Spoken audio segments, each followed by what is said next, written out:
This is Eric Rutan of Cannibal Corpse. You are listening to the Scars and Guitars podcast with Andrew McKay Smith. Hey, thanks so much for tuning into the show because I've got a killer conversation with Ben Hutcherson, who's in the group Khemmis, to share with you. The catalyst for the chat is due to the release of Deceiver, which is their new album for 2021, released through Nuclear Blast Records. It's an album that I must say I am enjoying rather a lot. Now, in addition to talking to Ben about his thoughts on the album, we cover a whole bunch of other subjects, such as his thoughts on giving up drinking alcohol. Probably best that I don't tell you what the rest is because, yeah, it's a surprise. Just enjoy it. It's a chat between me, a music fan, and also a musician, and a fella at the centre of one of the most vital heavy metal outfits around today. So here he is, Ben Hutcherson from Khemmis.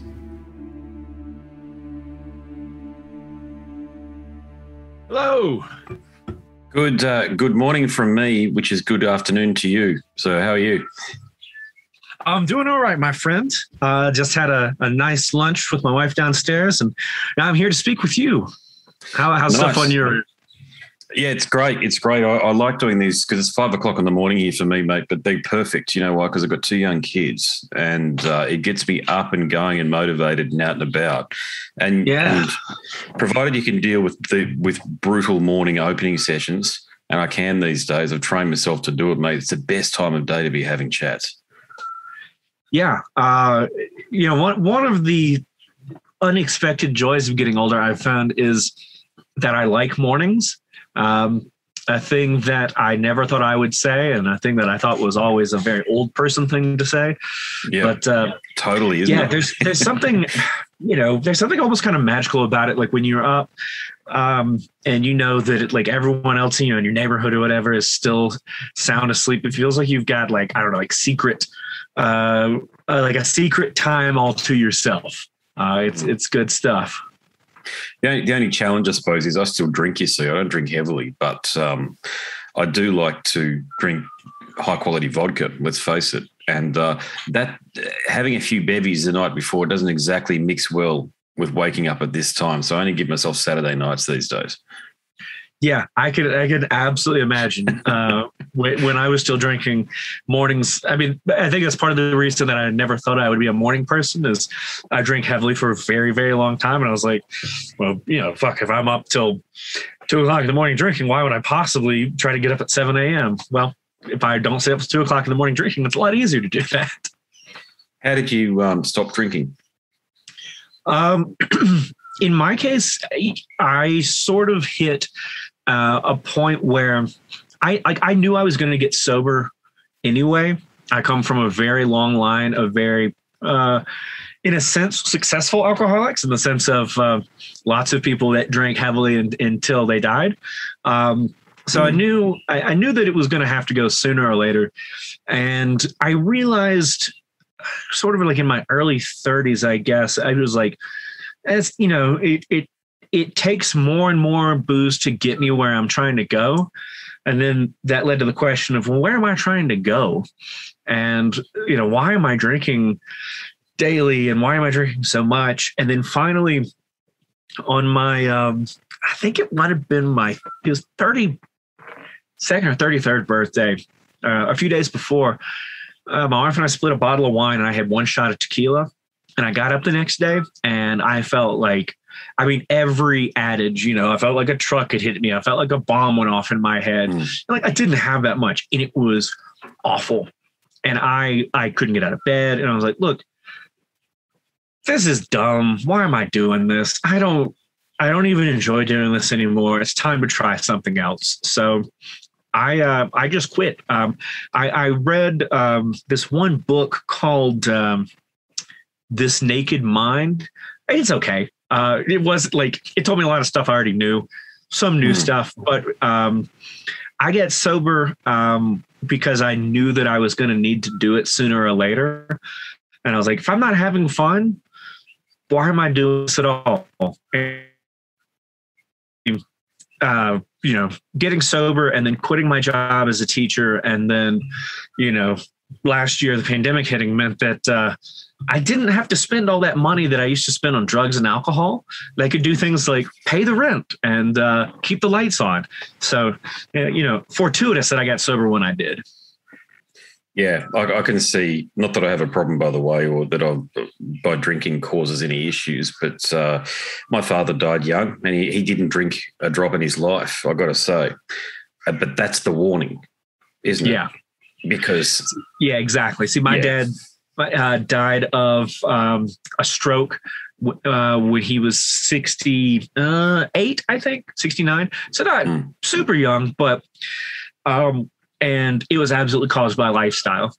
He drank heavily and, much like myself, was always, he was a fairly jovial drunk. Everybody got real surprised when I quit drinking because they were like, you're always so much fun to be around. Like, you don't have to be like abusive to just still have a drinking problem. I just had a drinking problem. I wasn't trying to fight people. My insides were just dying. And that was part of it too, was that like I was already, I'd had doctors say, hey, your liver's working too hard. Hey, your stomach lining's kind of messed up. And, but of course, everybody's path is their own. I have, no interest in like preaching other people to get sober unless they, like me, realize they have a substance abuse problem. And in that case, quit drinking, quit doing drugs. But if you can do it responsibly, have at it. I certainly never look back on my time drinking or drugging with regret or anything, because like I made some of my best friends, from late nights at the bar or late nights at, even just having people over and watching movies, whatever. You stay up drinking and getting high or whatever. Those people are all still dear friends of mine. Now it's like, if they're going to have a drink, I'm going to have some water or some tea or something. How did you find the first few shows were when you weren't drinking? So I never really drank a whole lot before I played. Well, I'll say never. When I was in my like teens and early 20s, I did. I quit drinking before I went on stage years ago, because I just realized that I played better stone cold sober. And the first 2 or 3 shows of that, fucking terrifying. And then after that, it was amazing because I was totally engaged. Going to see shows sober was a different thing. I didn't know what to do with my hands because I was so used to having a drink or a beer in my hands. So used to having a shot before the first band would play, or if you've seen your buddies play, you buy them a shot after they have a really good set or things like that. So I had to reconfigure, what I did like with my hands. I just got really used to making sure I had a cup of water, a bottle of water at all times. But what was really interesting is I was worried that seeing music wouldn't move me the same way. And I was terrified of it because music is, I guess this is kind of obvious to say I am a musician. So yes, music is important to me, but the closest I've ever felt to having, a religious epiphany was seeing Neurosis for the first time. And I've told other people this before, but I felt like I saw the face of God that night, and it changed my life. And I was scared that I wouldn't be able to access that sort of part of me that could connect with bands or with the show as a showgoer. And so one of the first, I guess one of the first shows I went to when I got sober was Yob. One of my favorite bands. Mike is one of my favorite people. And I thought, if it doesn't speak to me, then I got to figure something out. We'll see. Sure enough, 30 minutes into their show, I'm just weeping openly. And I'm like, yep, still there, still got it. I can still feel the music. I don't need the booze to do that. So that was wonderfully reassuring. Haven't been to a whole lot of shows in the last 18 months. Well, I guess obviously it was last year, but I think I've been to one show this year that, other than, we played Psycho Las Vegas. So I saw some other bands there, but it hasn't been much of an issue since then, both because I got used to not drinking and also because hasn't been a whole lot of stuff going on. Hasn't been enough to tempt me to get out of the house and be in a crowded, sweaty room full of people. Inspiring stuff, mate. Thanks a lot for sharing that. And I think it's a journey that so many of us go on that reach near peak adulthood, 30s and 40s. I mean, the providing years, the peak earning years, where so much responsibility is on us, and we're still expected to basically do and be everything at the same time. And I truly do believe at some point in time, those of us who do drink, and yes, I can drink heavily, we do face that our own selves stares back at us and asks us, what the hell are we doing? And it's whether or not we have a good answer to that is whether or not we can keep on drinking. Absolutely. Yeah, I think that very well put. And, sort of knowing, not only knowing yourself, but just being honest with yourself when you know those answers are maybe unpleasant ones. When I realized, when my father died, I didn't stop drinking immediately. I think some people might assume that would be it. Or maybe unsurprisingly, I drank very heavily for quite a while after that, because men, especially I'm from the deep South originally, and, the models of masculinity we're given are not ones about healing and recovery and emotions. They're ones where you take your feelings and you pound it down and you bury it. And in my case, you drown it with a lot of tequila and a lot of whiskey and lots of late nights. But eventually I got to that point that you reference where, you're looking in the mirror literally or figuratively, and you say, all right, I have to be honest with myself about what's going on, and it's time to make a change. And whatever that change, and here we're talking about drugs and alcohol, but I mean, it can be any sort of thing, any sort of necessary lifestyle change to just live life like you're supposed to, and to pay more attention to the things that you need to, and to be present in the moment. In like the idea of being present in the moment, I think has become almost like a buzzword or a buzz phrase in American culture, where we like to say it, but we don't really think about what it means. But, you realize that you have no control over the future. The future is what it is going to be. You can anticipate some things. Most of it's going to come at you, whether you see it coming or not. What you have control over is the moment now, and the joy you feel now, and the things you do with your time, rather than spending it all planning for an infinite series of eventualities that may or may not ever come to pass. So true. My God. Yeah. That's one of the smartest things anybody's ever said on the podcast, mate. I've got to tell you that one right there. Because don't we just do that? Don't we all just do that? We all sort of think, okay, so if this outcome is possible, how do I plan for that? But there's 1,000 of them, isn't there? And of course, there's that key word, anxiety, that builds up within us. Absolutely. It is not to say that, you should just like let the future come at you, without any expectation whatsoever. But, I'm reminded of the words of Alan Watts, who talked about the sort of folly of control, the illusion of control, and how we as humans think that we have control over so many things. And in reality, we have control over almost nothing. And the things we do have control over are the things we never pay attention to. We have control over how we spend our time, and we have control over who we spend our time with.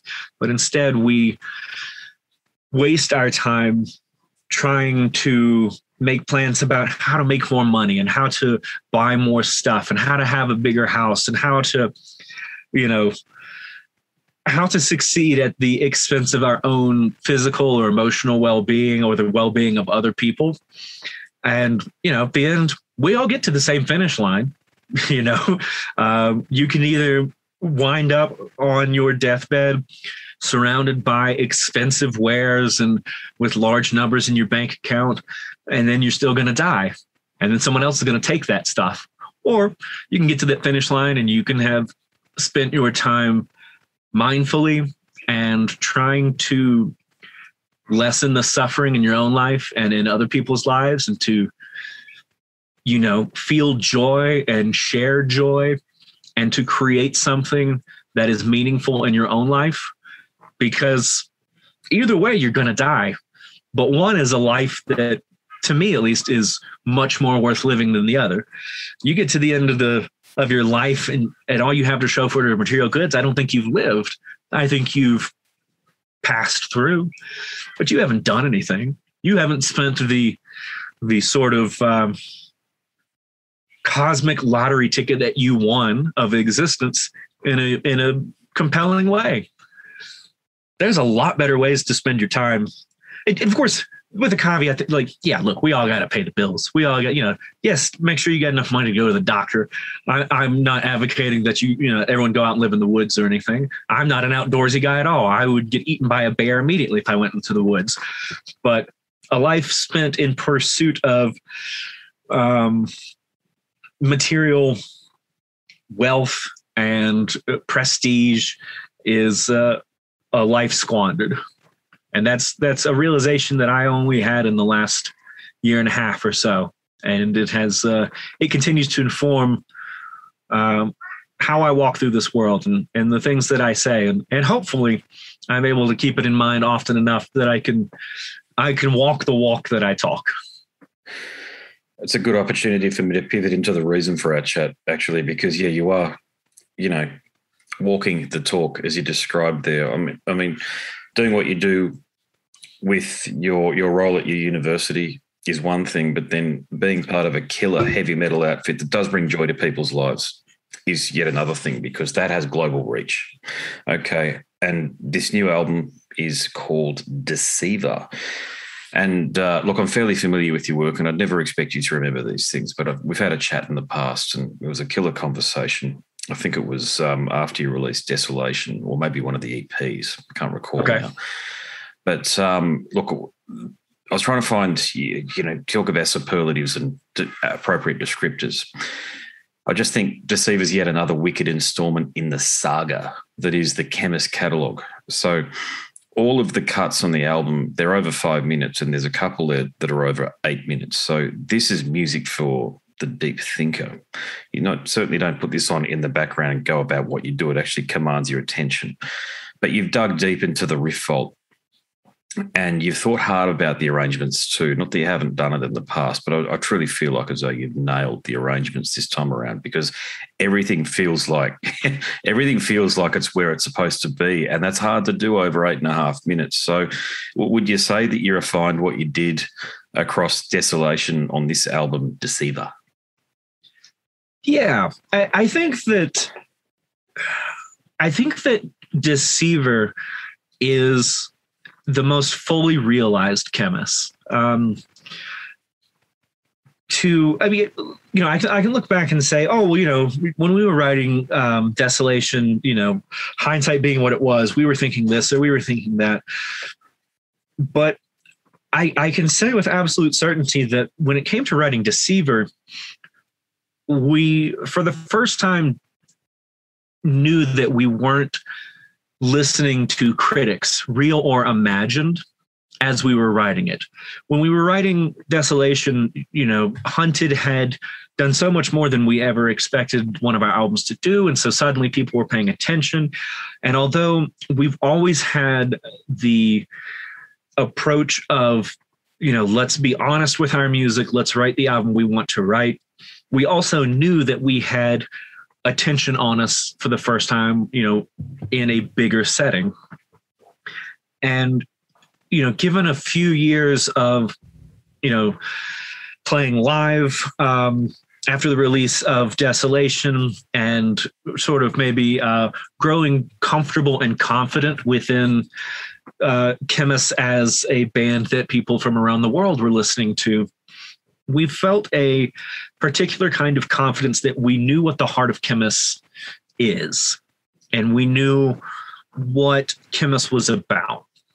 And it wasn't an easy realization to get there, but over the course of these years, coming to understand ourselves as part of this band, we knew what we were about. And so that meant we wanted to try to find these other ways of still achieving that end goal, of still creating an album that is a reflection of who we are as people, of where we are in our lives, of being honest musically and lyrically, and also not having any sort of anticipation about how other people might hear the album. Because if you write an album and you're trying to write the album you think your fans want, or you're trying to write the album you think the label wants, or that anyone other than you wants, you'll fail, because there's no way you can know what's in everybody else's hearts and minds. And we knew and continue to know that our success as a band comes from just being honest and making this music that is us, not trying to placate anybody else's expectations, but to just say, this is who we are, where we are. And in the context of Deceiver, that means feeling comfortable embracing a more diverse array of influences that have always been there in more subtle ways. You know, you've got the Swedish melodic death metal influence that is very pronounced on a Vernal Gate, or, you know, the midsection of Living Pyre, or throughout Obsidian Crown. And those elements have been there before, but they've always been sort of reined in, almost like we had an internal voice saying, let's make sure we keep it within the lines. And, you know, it'd be easy to go too far the other way, and it would be contrived if we said, oh, okay, well, this will be a death metal song and this will be a trad metal song. And that would be garbage. That would not be good. Instead, we just say, this is what the song needs to be. This is where this song or these songs or this album needs to take us, and letting the songs be what they are and embracing, you know, that array of influences. And a lot of that really starts with, when we first started the actual writing process for this album, I already had some riffs sort of cataloged, and Zach heard the sort of main, mellow death riff from A Vernal Gate. And he said, I want to start here.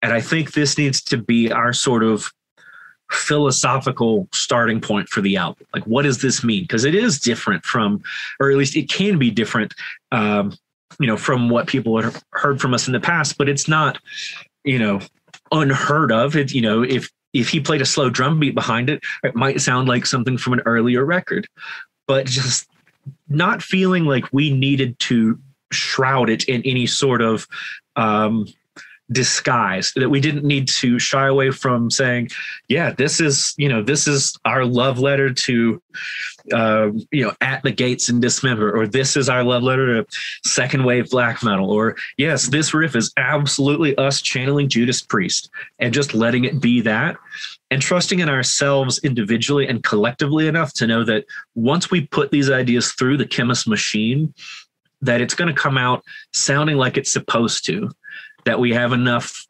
trust in and comfort with each other that nobody's going to bring second-rate ideas, and nobody's going to let second-rate ideas through the filter, that we're going to wind up with something that feels like an authentic reflection of us as a band.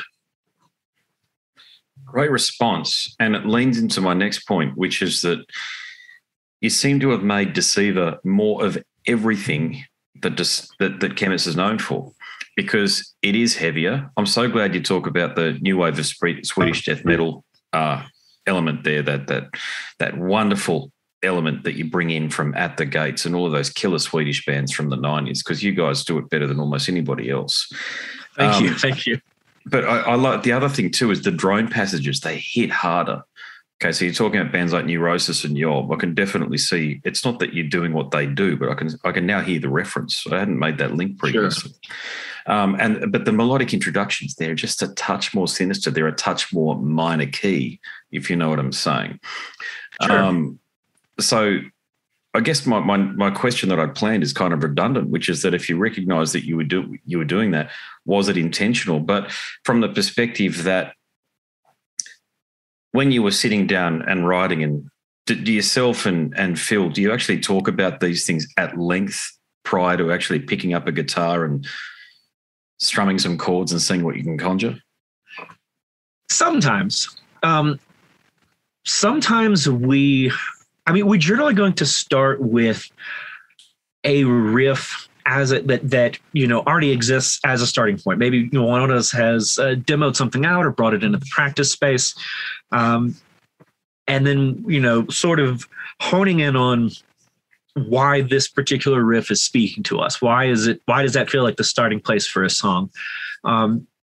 And then we absolutely do talk about how the song should feel and what kind of journey it should take you on.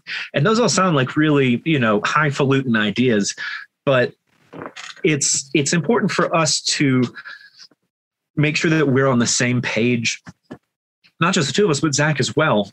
Zach doesn't play guitar, but he hears these songs holistically and thinks through them as compositions. And so he has a great ear for when maybe a moment in a song needs to be more despondent, or when a moment in a song needs to be more triumphant. And sometimes we have pretty, clear language around that, where we say, this needs to feel specifically like this. And sometimes it is a bit more vague, where it's a matter of, trying to find the right way to communicate a feeling to, someone you're creating with. And that, sometimes it takes a few drafts to get at it. But with Deceiver, more than with any album we've ever done, we were intentional. Not just intentional, we were very focused on how every element built into each, previous and each ensuing element. And that included even, the vocal patterns and the lyrics. On previous albums, we would get the music together, write the songs, have them totally, locked in place, and then start writing lyrics, and then start sort of layering vocals on top. And for this record, we were writing vocal patterns and vocal melodies and then shaping the songs around them as well.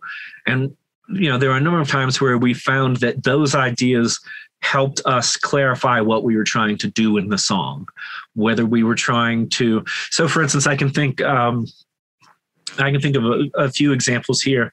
Like with my vocals, for instance, on the big sort of Death Doom bridge and Shroud of Lethe, the riff itself is very simple, but once I had my vocal patterns sort of in place, it changed a little bit how Zach was playing, and he, sort of spaced some stuff out a little bit more to give it more space rather than trying to fit the vocals around everything else that was in there. And that sort of attention to detail on this album is something that I think partly comes from the fact that, we're coming up on 10 years as a band, so we have a pretty good understanding of one another. But also we, one of the, if you will, silver linings of being in quarantine for so long is we were writing these songs remotely. Well, we were getting ideas together. The bulk of the sort of carving the diamond out of the rough, if you will, happened once we were all able to get back in the same room, I guess end of summer, early fall last year.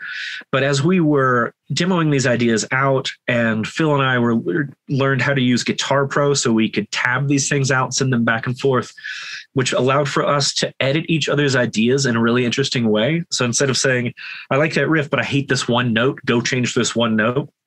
You could look at the riff, change that note, and say, what about this? So we got to be a lot more analytical about it, which, again, just gave us this body of raw material so that when we were in the room together, we could have the clearest idea of where we were trying to take these ideas, where we were trying to make these songs have certain kinds of emotions, where we wanted it to be sad or dark or uplifting, but then how we could really humanize that, in the room together. Because it's one thing to, play along to a MIDI backing track of a song, and it is an entirely different thing to have a couple of amplifiers, cranked and Zach's bashing at the drums and really, really feeling it out and really, working out how it feels when it comes through your fingertips and when you're singing and screaming along. Yeah, so true. I'm a muso too, and that last point there, feeling the music, it's no longer intellectual, it's an emotional experience at that point there, and that often is the best guide, I think, isn't it? And I can hear how you've done that actually this time around, because I've had quite a few listens to Deceiver, It's a killer album, man, by the way. I just Thank you so much. That, I love what you guys do. One of the key things that I love about you guys is having these sort of conversations. But I even spoke to Phil many years ago, and I was talking about the lyrics, and he very kindly sent me through some lyric sheets because he could tell that I was interested. It's that connection that you want to make with people, and that refining the quality that you've got there. That's what helps you reach and as a bridge to people. Yeah, we played at Psycho Las Vegas a couple weeks, 2 months ago. However time works at this point, sometime in the last few months. And it's the first time we've been on stage in 2 years, and being on stage, like so many other parts of life, it's easy to take for granted. And I have known for a long time how important it is to me. And so having it not only absent from my life for almost 2 years, but, there was a serious stretch where we were genuinely not sure if live music, on the smaller, indie club kind of scale was going to come back in America and around the world. Are all these venues going to shut down? Yeah. What's going to happen? And when I stepped out on that stage, and, there's about 2,000 people in that room, and they start, screaming and throwing up the horns and stuff. And I felt that chill. I felt that power. And that's my church. That's where I feel connected to other people in a way that is unlike anything else in this world. And I feel privileged to be able to do that, to put these albums out and to get on stage and to do this and to share some part of ourselves with people. And at the same time, to also remember that, live music, heavy metal in general is fun. Life is full of pain and suffering and darkness, and let's have fun when we can. Let's find joy when we can. And I got to say, being on that stage, up there with my brothers and seeing these people, even with the masks on, I could tell people were singing along because they were singing along so emphatically. Like that is what it's all about to me. And so I really appreciate you saying that what we do resonates with you. I feel very fortunate to be able to create art that speaks to other people's experiences. Yeah, nice. Yeah, nicely put too. Now, throughout our last conversation too, you made some keen observations on the social and political landscape at the time, but I can't recall whether we made that link to your lyrical themes or not. So a lot has happened in the last 2 and 3 years on a global political and social landscape. It's just shifted. COVID, the Trump presidency, Biden coming in, the rise of an aggressive China, these sorts of things. Do they inform your lyrical content? Yes, but not in like a sort of like punk rock kind of way. Like we're never going to write a song that's like, down with the U.S. government, burn down Walmart or anything like that. And that's not a knock against, punk bands or socio-politically oriented bands. That's just, ours is a little bit more cloaked in metaphor, I'll say. But with this album, more so than with any other album, I don't think you have to dig that deep to see the relationship between the just dumpster fire that the world is and the way that it shapes not only our sort of worldview, but just the relationship between your individual sense of belonging and worth and your hopefulness or hopelessness about the human condition when you are seeing the things that you see around the world. The last 2 years have been hard. The last 4 years, I think going back to our early discussion about getting older, there's something too about getting older where you realize like, oh, it's always kind of been bad.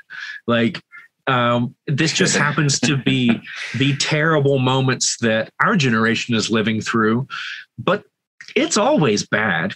And that's not to downplay the seriousness of it all, but it can do one of two things. And in my life, it actually did both of these things. It can crush you.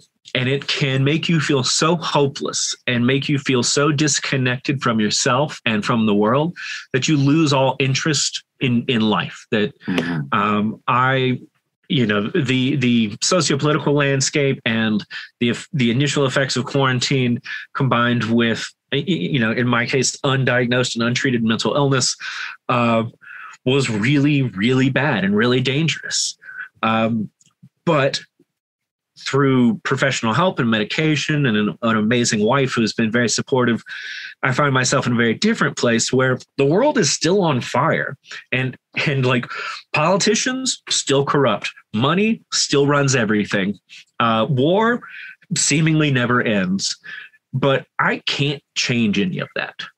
What I can do is what I'm trying to do, which is to lessen my own suffering in the world and put something honest and compelling into the world that I know doesn't mean that war will end. It doesn't mean that the housing crisis in America will end, but maybe it can be part of a larger conversation. Maybe it can be part of a larger sort of paradigm shift where we all stop being so hyper-focused on grabbing every little piece that we can for ourselves and instead focus on being kind to ourselves and being human and recognizing that, not to get too hippy-dippy about it, but that the only people that are going to save us are ourselves.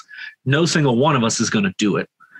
But as long as we continue to feed the machine that divides us and that,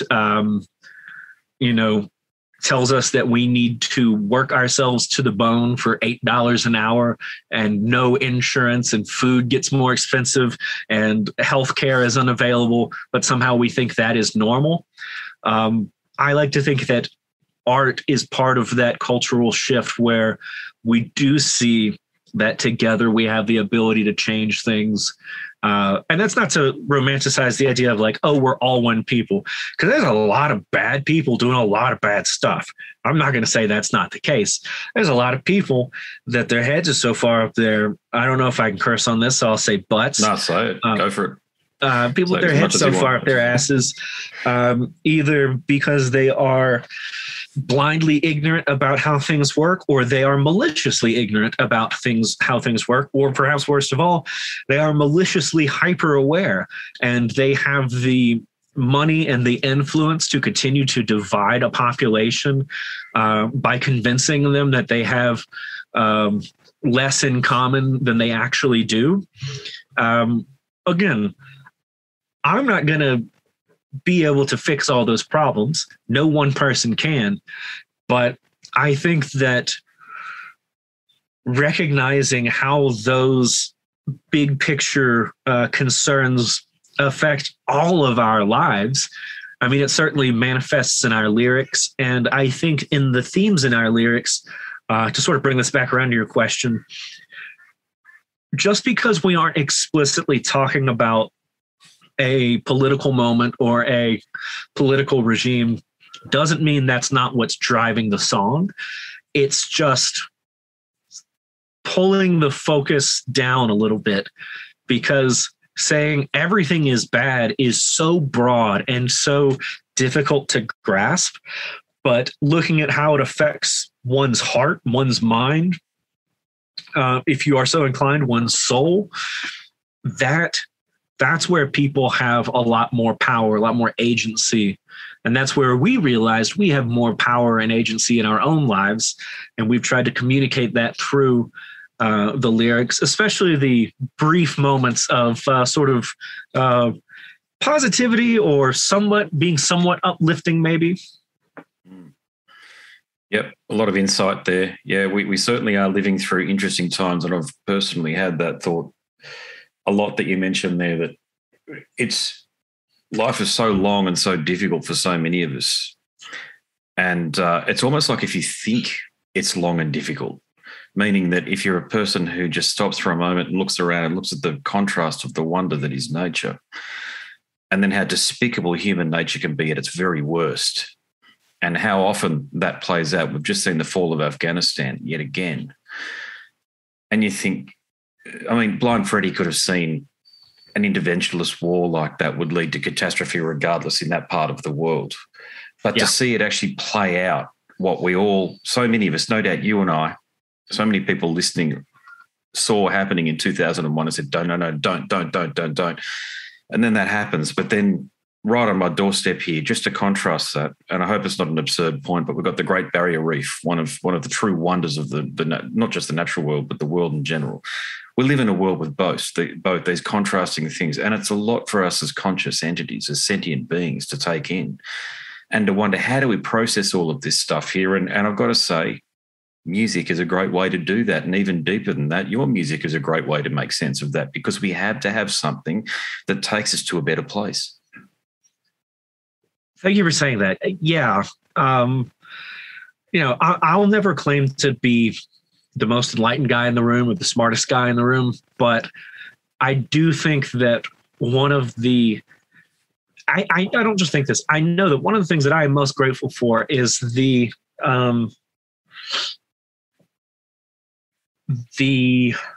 perspective that being in Khemmis and being in Khemmis in the context of the last 2 years has afforded me, of being able to see the importance of music in everyone's lives, especially in my life. I mean, in a sense, writing and recording this album is another chapter in the book called How Music Saved My Life.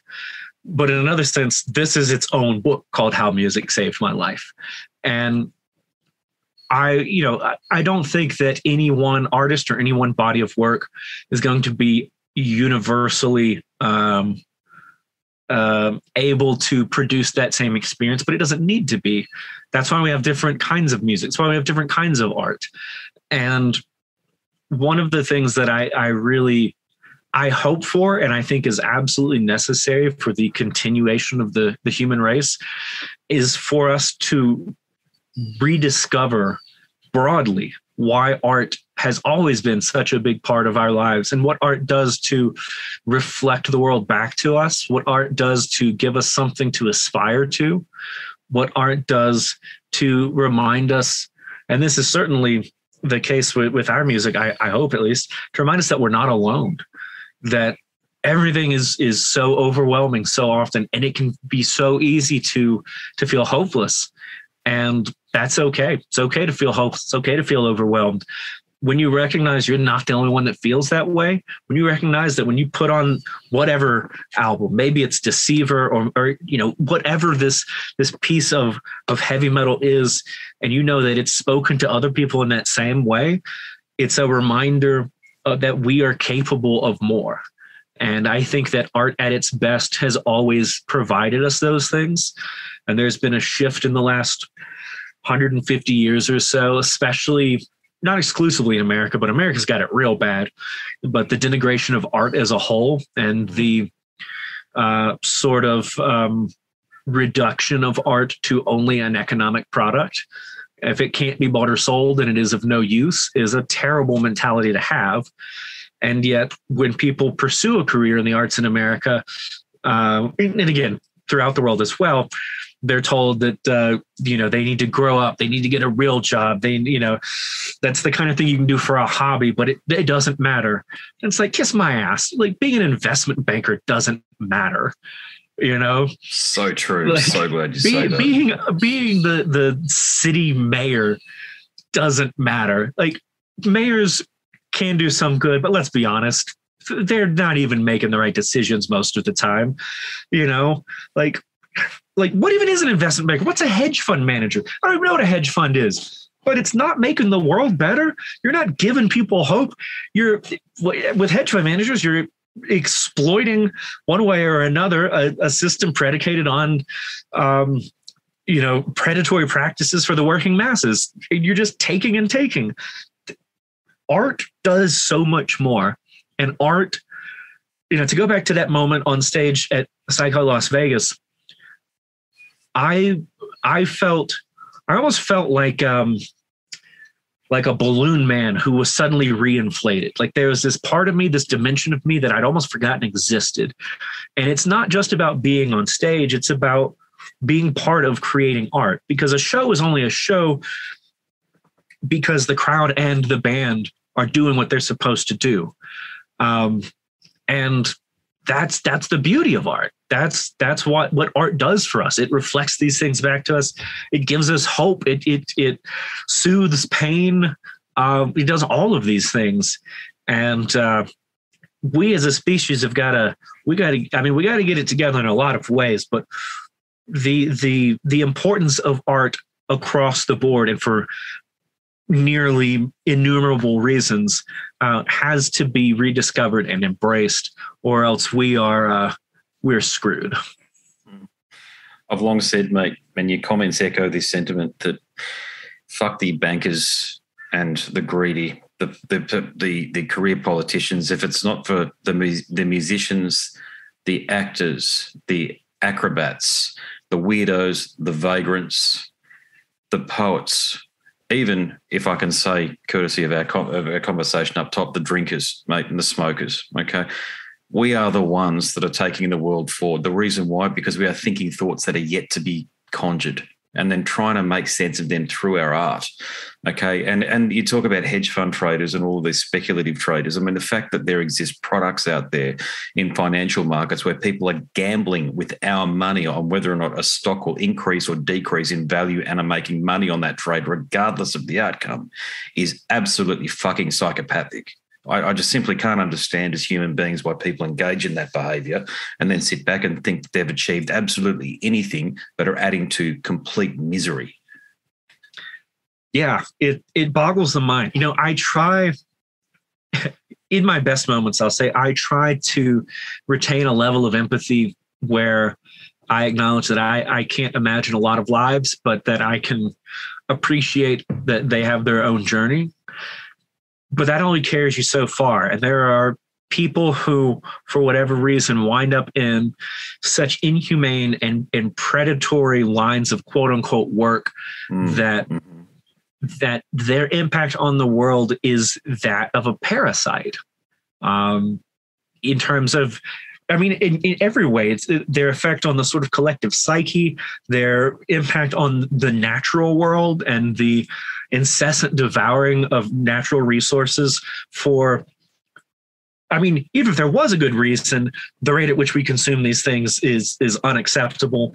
But just the cold-hearted, greedy wastefulness with which some people go through this world and then think that is, not only think that is normal, but somehow put this message into the cultural discourse.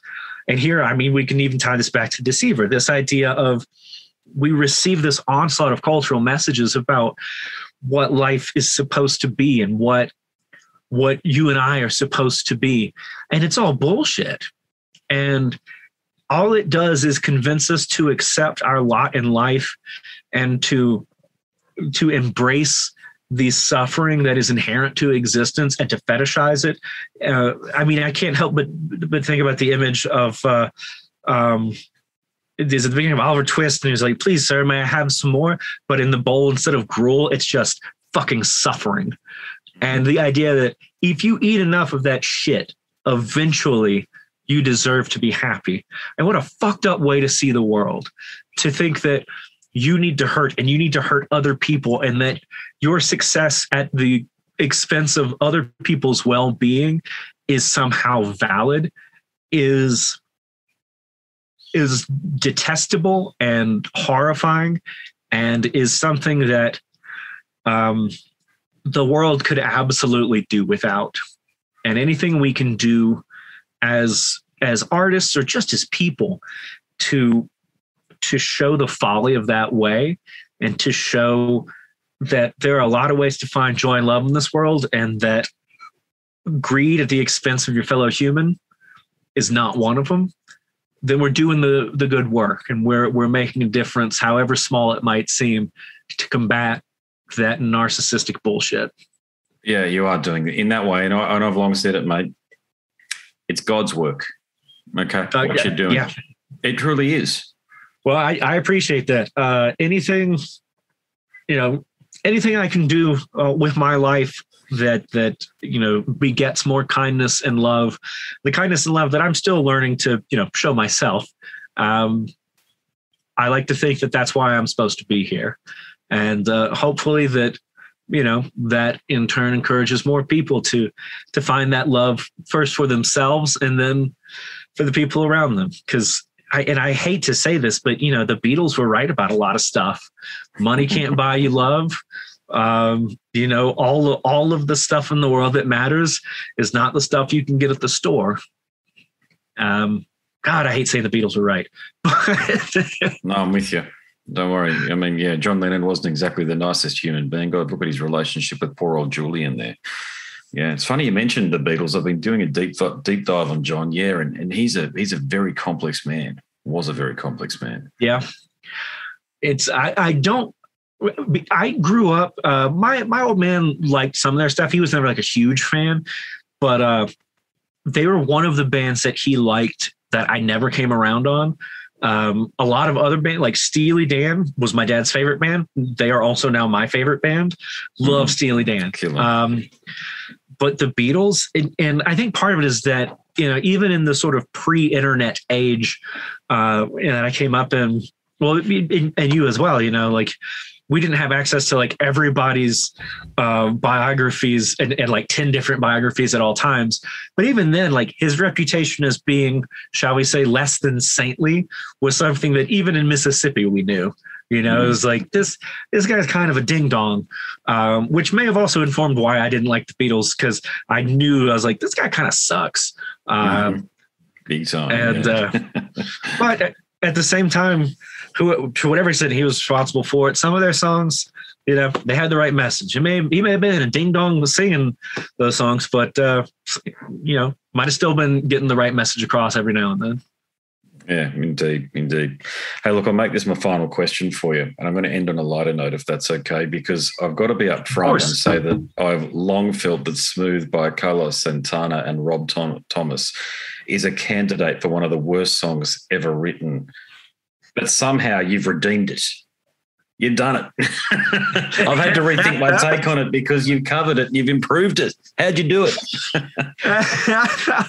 Oh, that's great. I didn't expect that. Yeah. One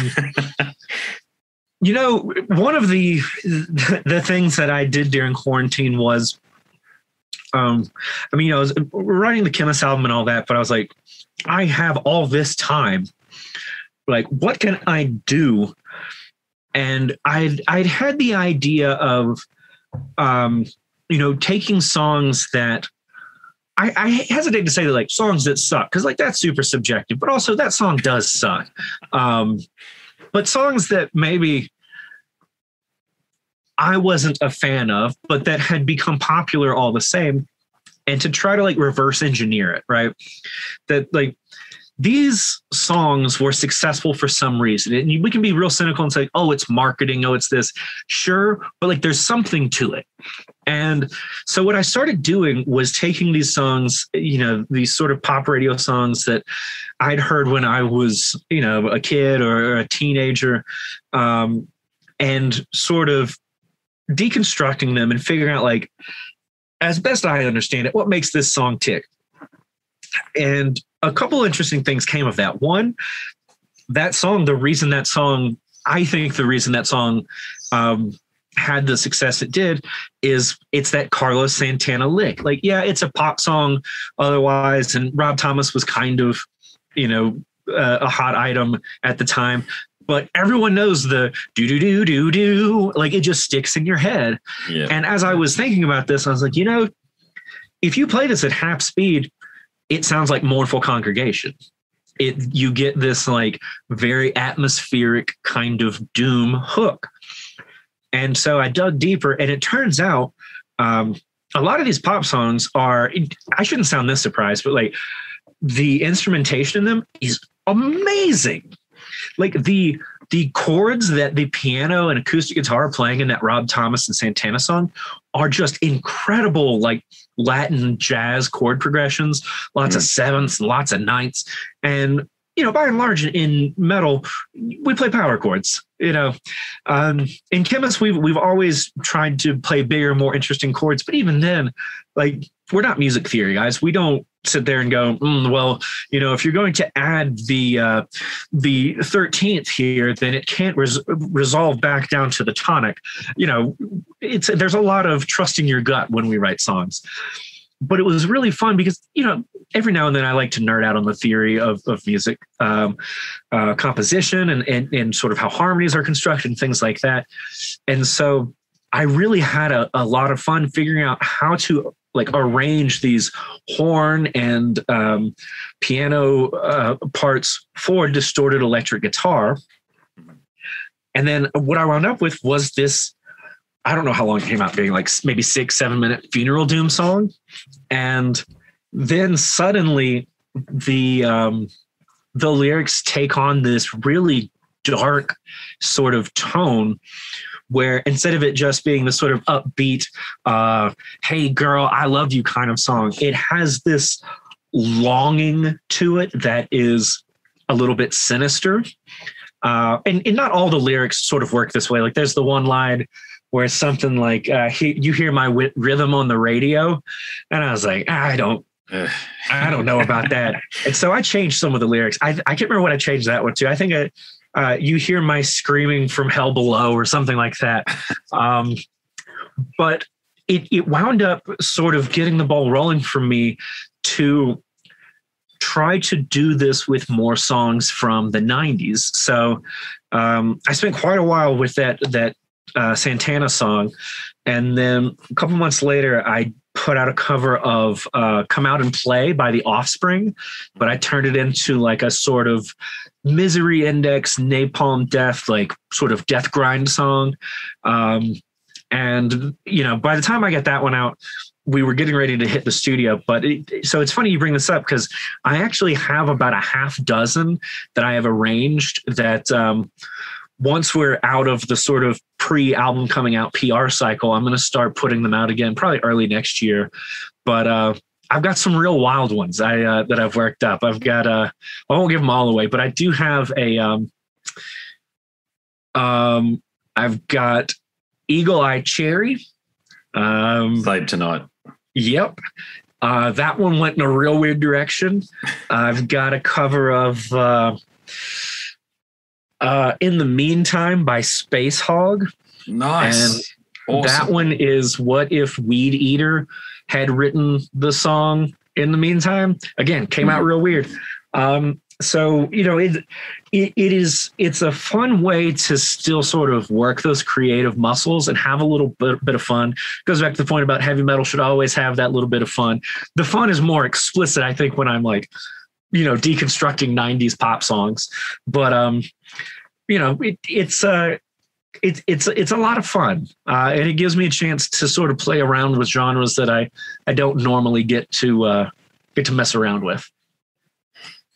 Mate, I can't wait to hear them. Actually, yeah, Space Hog.